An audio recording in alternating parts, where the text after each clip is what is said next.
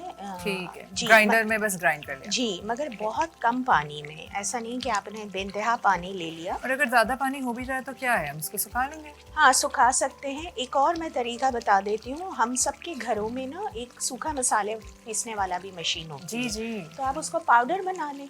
Powder बना के 1 चम्मच पानी में ना, जैसे हम स्लरी बनाते हैं वैसे बना लीजिए, वो और भी आसान हो जाए। क्या हम काजू और बादाम दोनों ले सकते हैं? बिल्कुल मिक्स कर सकते हैं। हम क्रीम डालने जा रहे हैं। थोड़ी सी क्रीम मैं इसमें मिलाऊंगी और थोड़ी सी ऊपर के लिए रखूंगी। ठीक है, ऊपर से गार्निश करेंगे। और साथ ही मैं इसमें अब चूल्हा बंद कर रही हूँ। क्रीम डाल के अब हमने इसको कुक नहीं करना।